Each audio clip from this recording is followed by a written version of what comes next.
gracious hosts, unique lodging, and tasty cuisine. New Mexico bed and breakfasts are New Mexico true. Our innkeepers are as special as New Mexico, and we're sharing their stories. Read about them and plan your trip at nmbba.org. Welcome, everybody. Today we are going to Santa Fe, the capital city of New Mexico, and we're going to be talking with Walt Wyss. You know what? Walt is celebrating over 25 years of innkeeping in Santa Fe with not just one B&B, but two, El Farolito and four Kachinas. And we're excited to talk about both inns and then what we can experience in spring this year in Santa Fe, New Mexico. So welcome back, Walt. How are you? I'm very, very good. Thank you. I'm excited about spring. How about you? Yes, as I was just saying that spending last week in New York City, it was all gray and cold and coming back to the Southwest, it was really wonderful to see sunshine. I know there's so, I mean, we're still at the, we're at the, we're still in winter, so it is true, but we're in the Southwest again, and there's a difference in the sunlight, and it is beautiful. If you have snow, it kind of goes away. But is the skiing happening in Santa Fe this The year, this skiing winter? is great this year. The amount of snow has been good for pretty much all the ski areas. And even the one down by Albuquerque, Sandia Peak, Oh, yeah. that one is kind of on the edge of getting enough snow to open every year. But this year they've opened and there's record amounts of snow at pretty much all of the ski areas in northern New Mexico.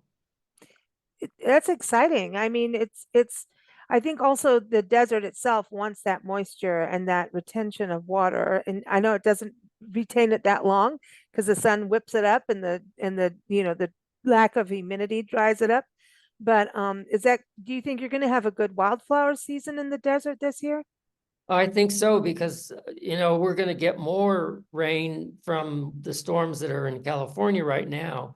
So in a couple of days, they'll be passing through New Mexico. And so we have a good amount of water this year. So that'll be very much welcomed. Well, in Santa Fe, you have some beautiful garden areas like the botanical garden, which I really encourage people to go to. It's a small botanical garden, but it shows, it's got art and the sculptures in there and the rose gardens and native plant gardens. I love that. And then also the rail yard park. I was actually just talking about that on a podcast today about monarch butterflies, that this is a place where they took brown space that was literally dead space and, just reimagined it and went for it and created a beautiful park and garden setting with so many roses. It feels like Santa Fe has a lot of roses. There's a lot of art and a lot of roses. And actually lilacs too. Ooh, ooh. We And haven't we been have a there in lot of spring. flowering Ooh, fruit trees on our properties for our inns. We have flowering pear, we have ooh. several varieties of flowering crabapple, and flowering cherry. So they're not necessarily fruit producing trees, but they produce a lot of flowers. And in the springtime, it's actually very nice around here That's to beautiful. see things come back to life. Mm. One thing also about Santa Fe that I appreciate is obviously it's an art community. It's like one of the top art communities in the world, right? Santa Fe, not just Yeah, the it's the country. second or third largest art market, and here it's very concentrated. There's literally hundreds of galleries, and then we have 8 major museums, actually now 9, because in September, the new Modern Art Museum opened up in the rail yard. And so, yeah, the art scene is very, very much a part of Santa Fe and very diverse. When we first moved here 25 years ago plus, it was mostly Western art, Native American art, And now there's East European art, there's a lot of folk art, there's photography, glass art, the diversity of art here, and of course, a lot of contemporary art is much wider than what it used to be. You know, that's the thing. When we went to Santa Fe, we went to like the folk art museum, and you have contemporary art too. I mean, it's like a little bit of everything. But that folk art museum blew my mind. I mean, and it's neat because it's all in one area, all the museums and galleries, and then you have the downtown area too.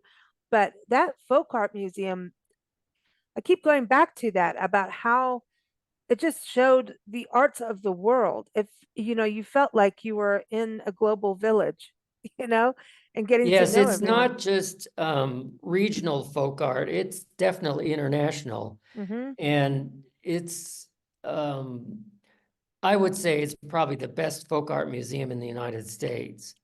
I'd say so too. I mean, it's and it you know, because sometimes people think of folk art and they think, oh, someone's just slapping paint on a chair or something.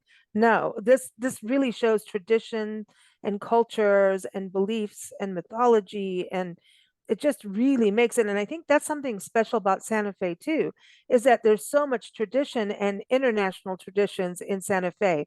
You are multicultural for sure. I mean, I look at Louisiana as being very multicultural, but I think Santa Fe and New Mexico is like the second. You know, you guys are connected in that way with so many cultural cultures. I would say it's probably even more diverse than maybe, like New Orleans. The food scene here is very international. Um, there's a wide variety. We don't have maybe the one area that's a little bit lacking is in Asian food. Mm. Although we do have some very good Asian restaurants, we don't have that many of them. But the food scene is almost as diverse as the art scene. Yeah, I think that's when you, well, I think the arts bring in culinary arts as part of it. I even belong to a Facebook group on Santa Fe food, and it's crazy. I'm like, Santa Fe, it's like you have so many good restaurants. It's like when you when someone checks into one of your inns, that's going to be actually the hardest thing is to figure out where to eat because there's so much off, you know, offerings, you know, opportunity for good food. So is that one of the biggest questions you get as innkeepers is like, where should we eat today? Oh, yes. In fact, the whole food scene from each of our inns is there's such a wide variety of restaurants, everything from casual food trucks and some really good food trucks, Hmm. some James Beard nominated food trucks, Oh, wow. all the Okay. way up to your traditional fine dining restaurants, also James Beard nominated restaurants. I mean, Oh, and Santa the Fe Margarita food Trail. scene, I got to pardon bring me? that up. The Margarita Trail. We can't leave that out. You have the Oh, Margarita yes. Trail. Uh-huh. And there's also wineries, there are you know, craft breweries, there are places that do, spirits of a variety of types. So, I mean, Mm. when we talk about food, it's food and drink, it's very, very diverse. Okay, what about Frito pie? I was thinking of you all because it was Pie Day the other day, and Frito pie came up, and most people I know in Santa Fe were like, "No, no, don't do it." But it is kind of a thing, isn't it, to do? Like you should do it once in your life. Yeah, it is. Um, there's everything here from mom's home cooking all the way up to five-star fine dining, and everything in between. So Mm. no matter what your budget is, you can definitely get decent food here. And a Frito pie. That's And a well, you Frito guys pie. and a Frito pie. I'm going to bring that up. But now let's talk about both your inns and, of course, with the New Mexico Bed and Breakfast Association. I encourage people to go to the website NMB New Mexico. NMBBA.org. Thank you. Um, go there because you will be able to find a bed and breakfast no matter where you're going in New Mexico. And I think that's so great because you get a great overview of each, inn. And this is about a unique experience. And if you're going to go to New Mexico is about being unique and being and having integrity for the state and its history and culture and tradition and arts and natural landscape. So New Mexico Bed and Breakfast Association, nmbba.org. Go there, check it out. And the innkeepers really know their area. And that is going to be, it's New Mexico True, right? With hashtag New Mexico True. We all talk about that, and you're in the city different. But let's do an overview of each of your bed and breakfasts, which you're saying you've been doing this for over 25 years, which is pretty impressive. So let's start with El Farolito Bed and Breakfast. So everyone, you can go to farolito.com. That's Farolito. And before you get into the inn, tell everybody what Farolito means. Farolito means in the small, well, it means literally little lantern in Spanish, of course. And Farolitos are what a lot of people know as luminarias. The little bags with the candles in them placed out at Christmas time. And in northern New Mexico, they're not known as luminarias, they're known as farolitos. Luminarias are actually bonfires that are lit along with the farolitos. And we are very close to Canyon Road, within easy walking distance, which every Christmas is closed off to traffic. And they light literally thousands of farolitos on walls and yards and walkways.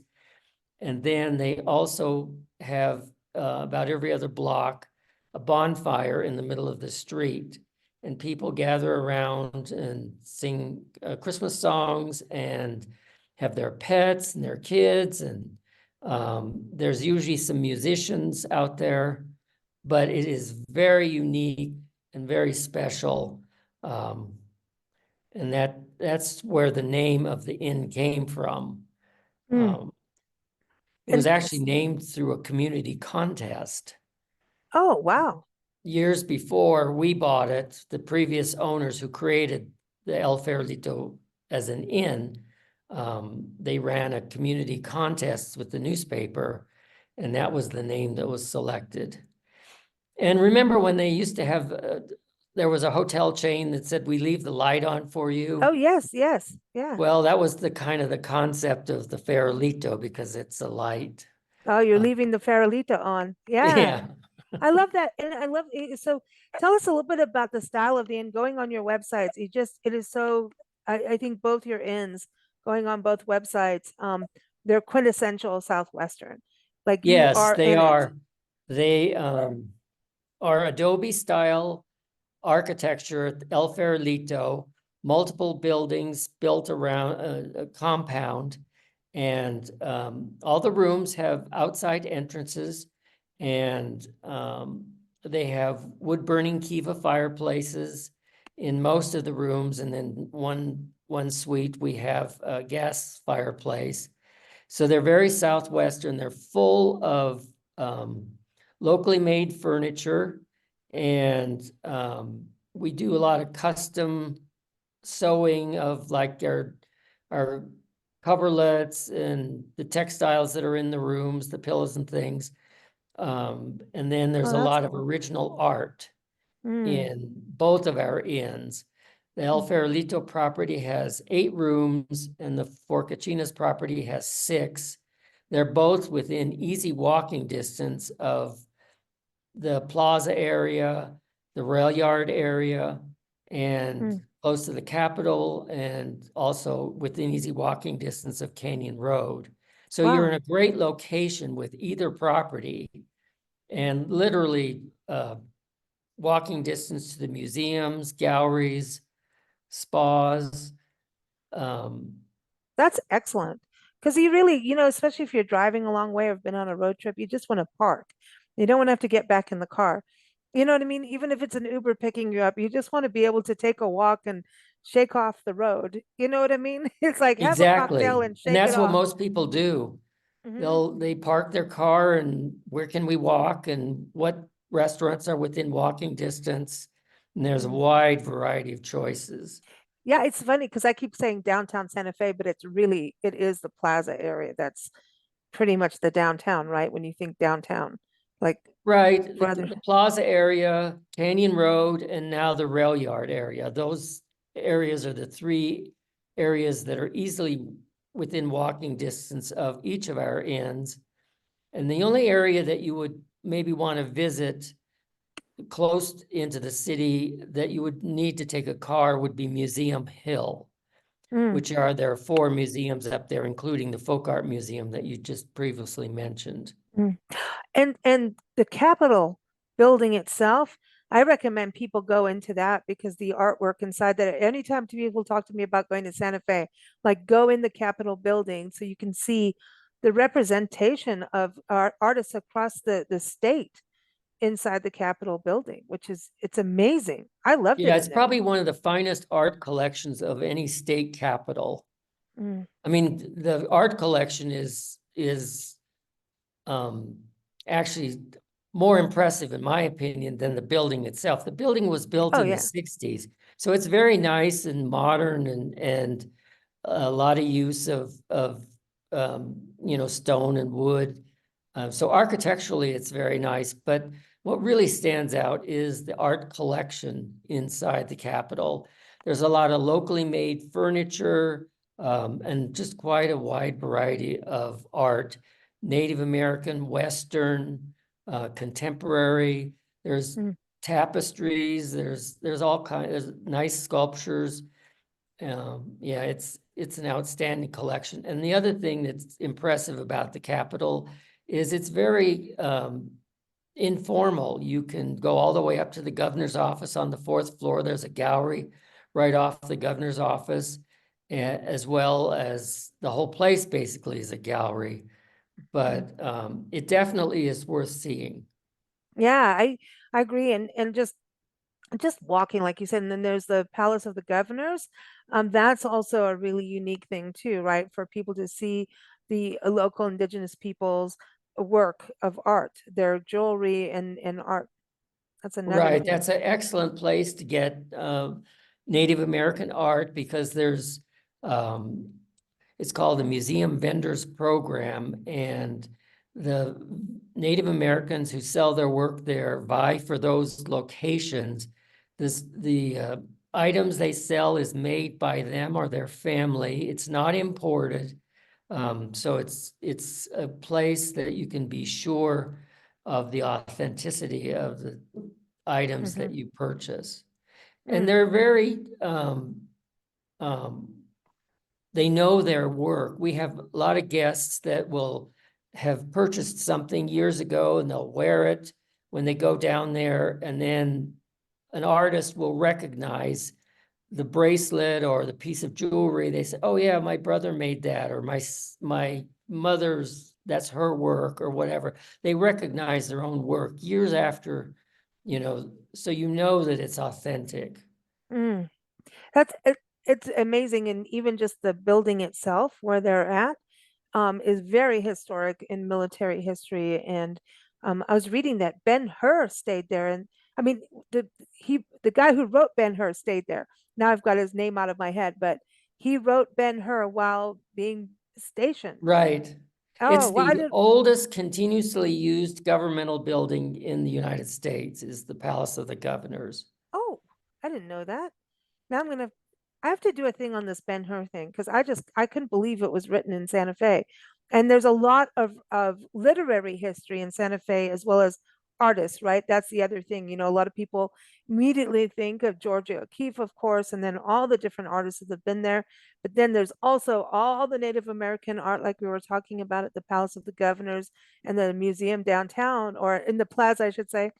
But I also want to say the literary arts were also really big in Santa Fe, from what I was Yeah, reading the arts historically. in general, it's not only visual arts, but performing arts.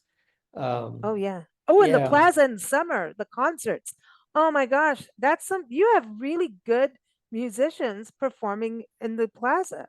Like, and it's a free concert for people, right? As I Yes. recall, yeah. Uh-huh.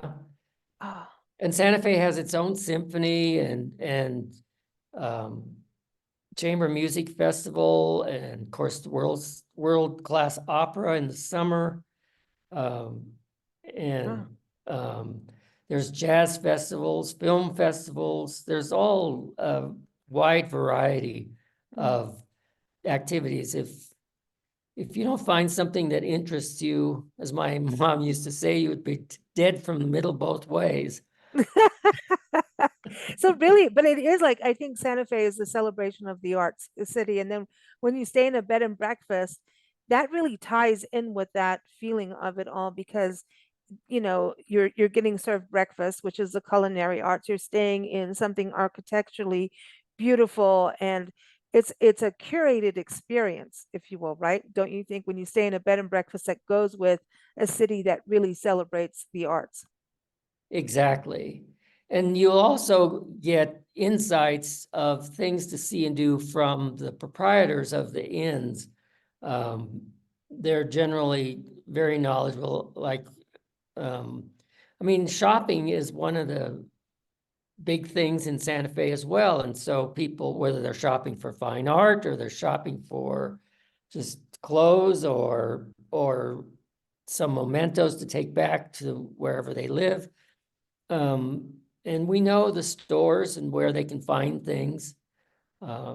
So that's another benefit of staying in a bed and breakfast Mm, is you'll get the knowledge of the proprietors as to um, how to spend your time or whatever you're interested in. mhm, There's a lot of outdoor activities too in Santa Fe. Sometimes we kind of overlook that, but there's access to all kinds of hiking, mountain biking. Of mhm. course, in the winter, we have downhill skiing. We also have snowshoeing, um, cross-country skiing, all within short distance Oh my of gosh, Santa real Fe. short. Yeah, and you've got also like if people are interested in historic routes, you've got Route 66, you've got the Santa Fe National Historic Trail in your backyard as well, which I always tell people like when you do a road trip, maybe follow one of those highways or those historic trails and see what you discover along them. It's a cool way to follow a trail, follow a route instead of just, going on the interstate. Well, a lot of people, especially if they don't necessarily want to rent a car, they'll fly into Albuquerque. They'll maybe take the Rail Runner train up from Albuquerque to Santa Oh, Fe.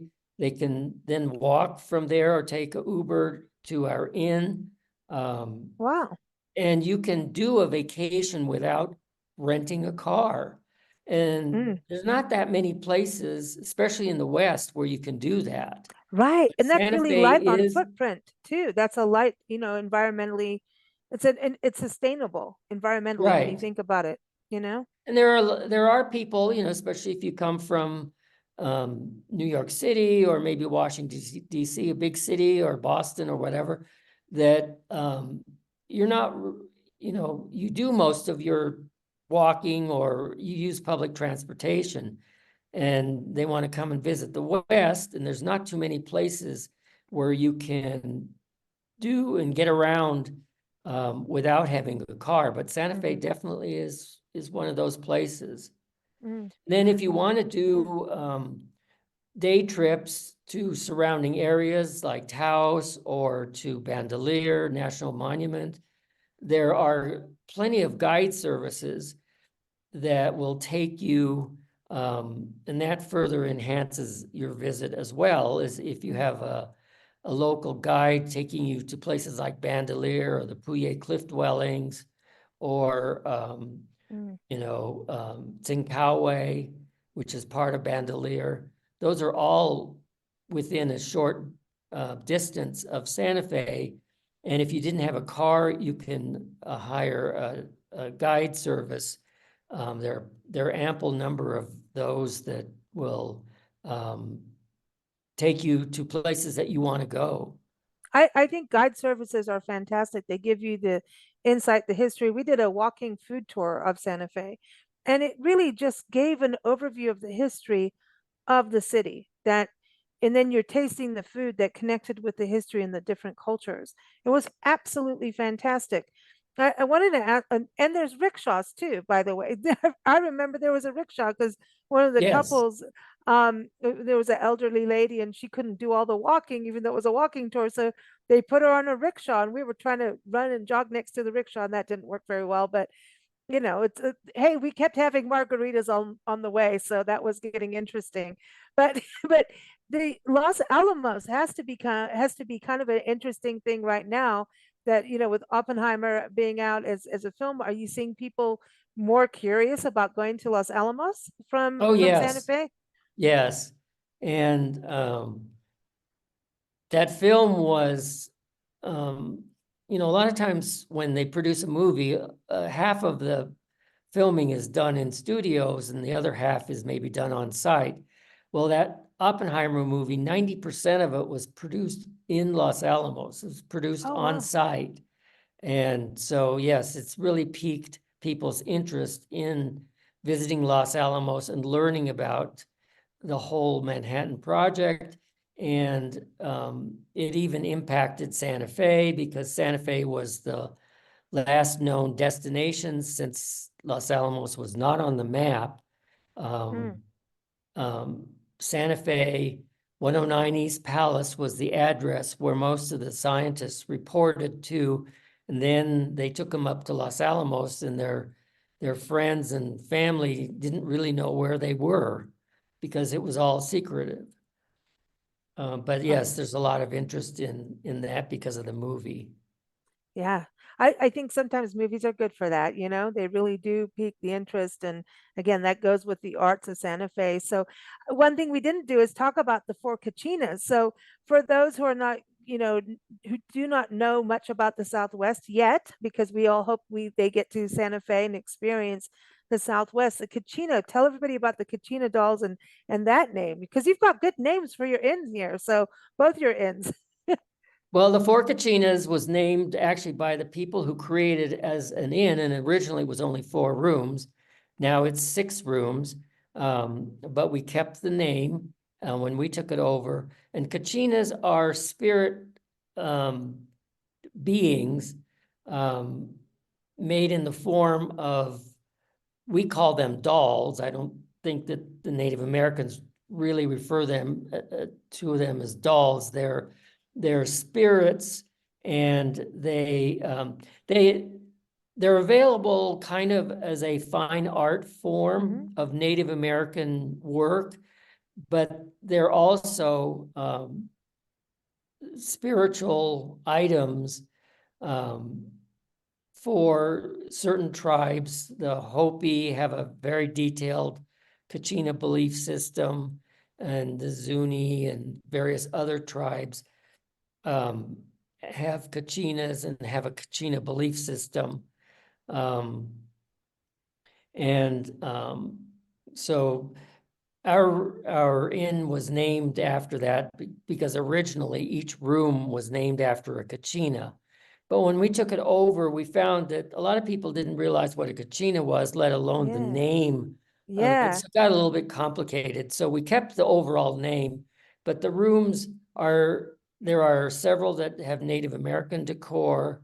We have one room that is the Kachina room, so it's decorated with Kachinas from the Hopi and Zuni tribes, and also some Navajo made Kachinas, as well as Navajo weavings.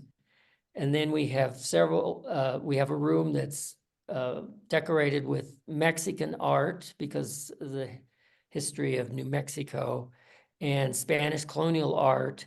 And then we have a couple of rooms that are in a historic house that it's part of the inn. And those rooms are done in the vintage of the house, which was built in 1910 Oh by the wow. same people that built the cathedral, the main cathedral in No Santa way. Fe. They were Italian stonemasons. And once they finished the cathedral, they built some residential homes. And one of those homes is part of the Four Kachinas Inn property. Mm. Wow, that's amazing history, isn't it?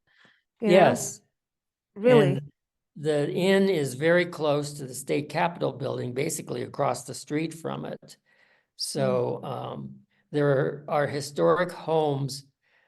Again, Santa Fe is very unique in that in most state capitals, next to the state capitol building are large office buildings housing, various governmental agencies.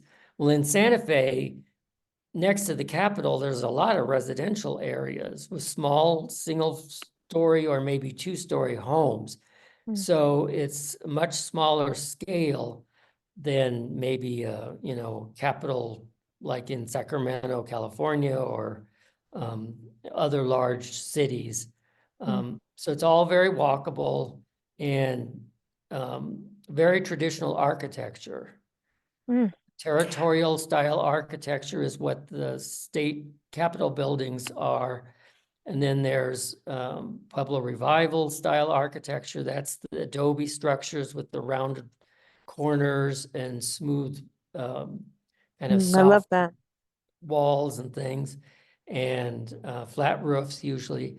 Then there's some homes that were built, um, in the early 1900s that are brick homes that are considered more like bungalow style architecture. So there's a nice variety. That's Um, so what's so fascinating about Santa Fe is that, these different eras and then at the same time the different cultures coming together. So it's a true blend. that's correct, I right. like that. I've got to bring up breakfast. So tell us a little bit about breakfast that we could get at either end. Are they similar and do you stick with We do a traditional full Santa Fe breakfast at food? each property, Yeah. and there are dining rooms at each property. And of course, if you want to take your breakfast to your room, you're certainly welcome to do that. But we have communal areas for serving breakfast, both inside and outside. And we serve most of the items of food that we serve, we make on site. We do on our own baking. Mm, We cook all of our entrees. We do a really nice fresh fruit plate as a whole variety, 10 to 12 varieties of fresh fruit on it. We do that year round. wow. So through the winter, you get berries, you get citrus, melons, grapes, variety. Um, and then we do some traditional Southwestern dishes, as well as more traditional um, uh, breakfast items, like eggs Florentine. We just started doing shakshuka, which is more of a Middle Eastern breakfast dish, Oh. where you cook the egg in a tomato, Ooh. um, bell pepper Mm, sauce, and it's nicely spiced, served in a small, like a little small plate for each guest. And then we do, breakfast chicken enchiladas, and we ooh. specialize in catering to people's dietary restrictions. It's That's not an another issue beauty with us. about bed and breakfast is that, if you are allergic to something or have a sensitivity that B&Bs on the whole really work with you as Exactly. yes.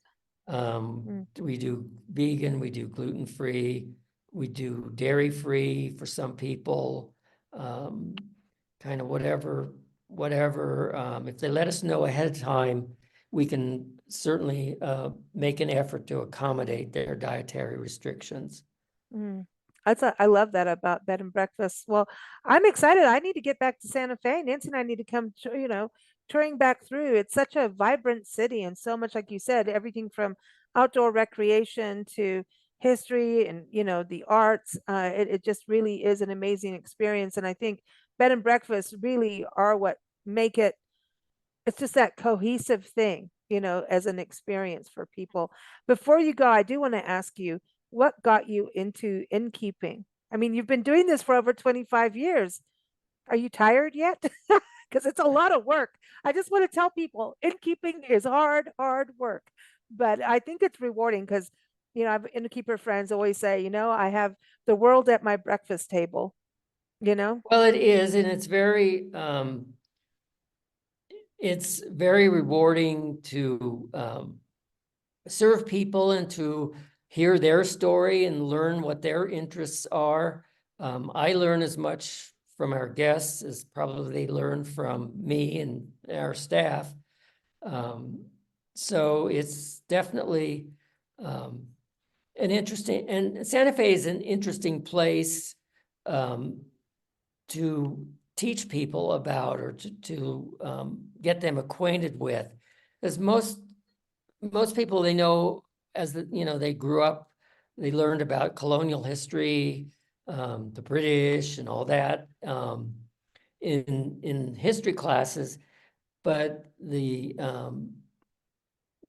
aspects, the Spanish coming into New Mexico, a lot of times that wasn't that covered in their and learning about, the Santa Fe used to have a motto. Santa Fe was a city 20 years before Plymouth Rock, just to emphasize the fact that the Oh, yeah, it's Spanish the were first here. capital. Isn't it the first capital It's city? the oldest capital, and it's the second oldest city in the US. Yeah, St. Augustine is the first oldest city, the Right, oldest and city. both cities Yeah, were occupied or started up by Spanish. in Spanish. Yeah, that's right. St. Augustine and De Soto and all of that. Yeah, yeah. Right. Wow. Yeah. So, and as you mentioned, the architecture is unique, the food is unique. So it really gives people a different understanding of the history in the United States, Mm-hmm. um, from, Yeah. from the Southwest and the old Southwest. It's not Phoenix. This is, a place that traces their ancestry back to Spain, Mm-hmm. through Mexico, but it's very Spanish. And that's part of why I love the Santa Fe Trail history too. Is it like it's like a merchant highway, but and one time it was one way, then it became almost like a two-lane historic trail. And you've got to think about people going by wagon, people going by foot, by horse. Um, it was even used as the military in the military at points. So the Santa Fe Trail, I mean, it's just such a huge part of our history, and even about how the westward expansion, which a lot of times that's some negative history too, but it is part of history. And those routes, I mean, it's also kind of a royal road, I think, too, when you think about the Santa Fe Exactly. Trail. Mhm. And then in a couple of years, they'll be celebrating the 100th anniversary of Route 66, Isn't that cool? which was a Yeah. part of, went through Santa Fe. In the 30s, they bypassed Santa Fe, but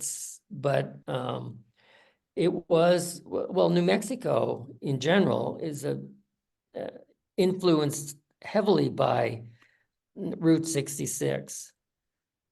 So that'll all be renewed or reviewed, and there's special celebrations being planned for that event. That'll Yeah, be and a big everyone, deal. Albuquerque is part of that, big time. And there's inns like Butler Mansion, I know, that are right over Route 66, and I think Bobcat Inn in Santa Fe too. So again, nmbba.org is a website. So plan your festivities now, because I know when Route 66 celebrates its 100th anniversary, it's going to be huge, and people need to get their bookings done early, right? Don't wait. And you have Right, big events in Santa Fe, and I know, like the feasts and the pueblos, when they have their big events. Like, don't wait on your bookings. Don't- right. And the summer is particularly busy. June, July, August, September, October. Those are the heavily booked months, and you have Chamber Music Festival, you have the various art festivals, Indian market, Spanish market, international folk art market, all going on in those months. And then you have the opera, two months of major opera for the United States, probably the best summer opera session in the country. So yes, and there's a lot going on. Awesome. Well, thank you so much. It is good to have you back on the show, Walt. It's been a little while since we had you on the show. And everyone, again, the websites for Walt's Bed and Breakfast, go to forkachinas.com. That's FOUR, forkachinas.com. And also go to farolito.com and nmbba.org. But all those websites are linked in the show notes, whether you're watching this on YouTube or Facebook or listening on Spotify, Apple, wherever. It's all linked up there. But thank you so much for joining us, Walt, and happy spring, happy end of winter, spring, and summer. Thank you very much. Take care. All right. Bye-bye. Gracious hosts, unique lodging, and tasty cuisine. New Mexico bed and breakfasts are New Mexico true. Our innkeepers are as special as New Mexico, and we're sharing their stories. Read about them and plan your trip at nmbba.org.